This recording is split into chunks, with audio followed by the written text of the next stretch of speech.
Let's talk about the benefits of powerlifting training for a hockey player and also the potential disadvantages. Starting with the good stuff. For fast improvements in full body strength, you will have a hard time trying to come up with exercises that get the job done better than the squat, bench press, and deadlift. Why is that? Because to get strong, you must progressively overload your nervous system and muscles, meaning you add more weight to the bar or keep the load the same but perform an extra repetition over what you did last time. This is the essence of progressive overloading, something that sounds extremely simple, but few athletes actually follow through on that. If you're not pushing your numbers up consistently, you're just working out without making quantifiable progress. You are wasting your time. The big three barbell lifts allow you to pile on the plates and hit personal bests week after week after week for a very long time on a quality strength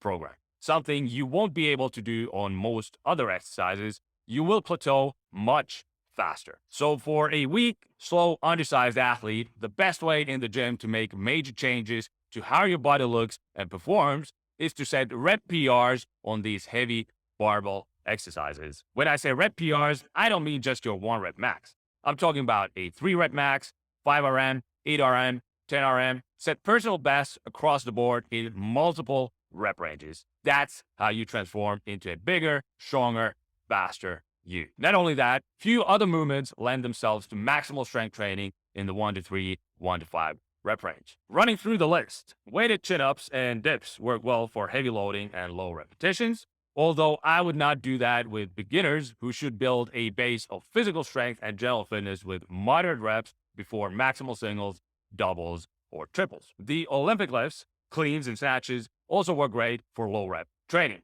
Same goes for certain single leg exercises like Hatfield split squats, and that's pretty much it. If you think about it, most movements are not really suitable for low rep ranges, 5 and below. You're not going to do seated cable rows, hack squats, lateral raises, or back extensions for heavy triples. At least I hope you're not doing that, because if you did try, you would find out real fast that you won't be able to add more weight after a couple of weeks, or your joints will get banged out. So really, what hockey players should take from the powerlifting world and apply in their own training is heavy multi-joint barbell exercises that build the foundation for greater strength, which in turn helps you build more muscle and become a more explosive athlete. Sounds like all a hockey player needs is to get stronger than everyone else, and he's covered, right? Not really. There are some huge disadvantages to training athletes like powerlifters, which I'll cover in just a sec. Before that, let me say this. I have noticed that strength coaches who come from a powerlifting background instead of a field sport background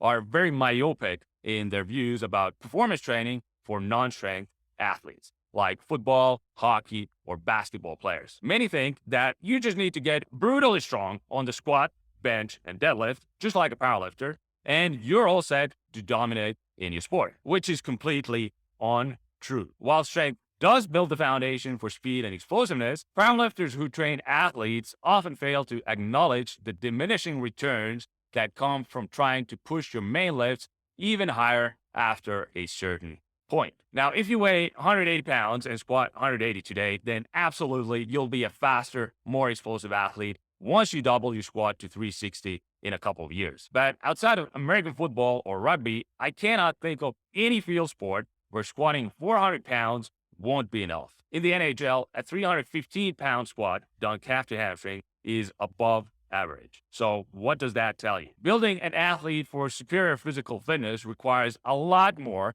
than just lifting the heaviest weight possible. You have to jump, you have to sprint, you have to throw, you have to condition in a way that transfers to your sport, and you also must improve mobility in the ranges of motion that your sport requires. If you just focus on maximal strength development and let all that other stuff slide, you're gonna be a good lifter, but not a very good athlete. On that note, check out this full off-ice speed workout so you can see how the pros get faster. Very different from all the speed ladder and balance board BS you see all over the internet, pushed by scammers who have never produced any champions. In addition, the more years you spend under the bar training hard, the higher the cumulative stress on your joints will be. In your teenage years, in your 20s, you can do a lot of stuff to beat up your body and you'll recover.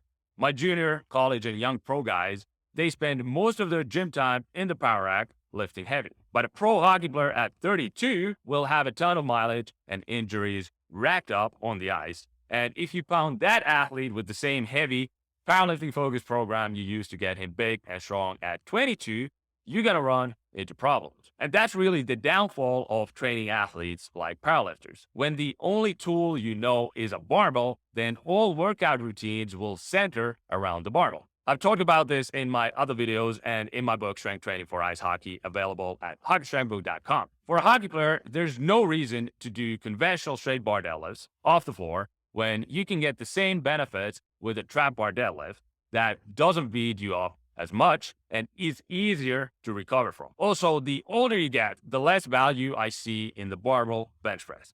After playing 10 years in the pros, it's rare to find a guy who doesn't have any wrist or shoulder issues. If you've got those, then barbell benching will likely just make it worse. Dumbbell benching is a much better choice. Dips also. I know certain hockey trainers caution against weighted dips because they are afraid of shoulder injury.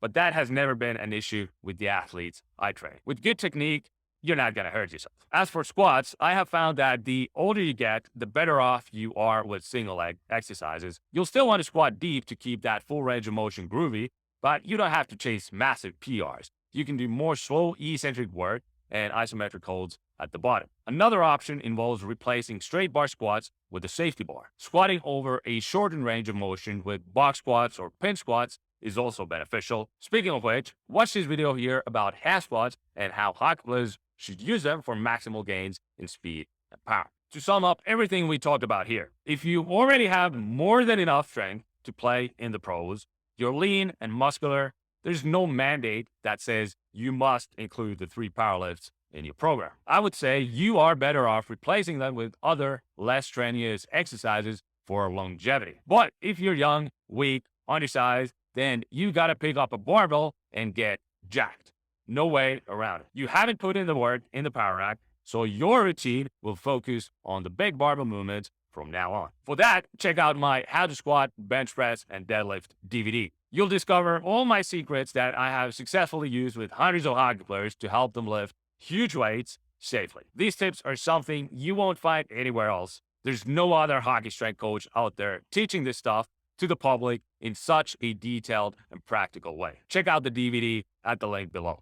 Thanks for watching. If you want more great training and nutrition tips like this, then smash that like button, subscribe to my channel, and I'll see you in the next video.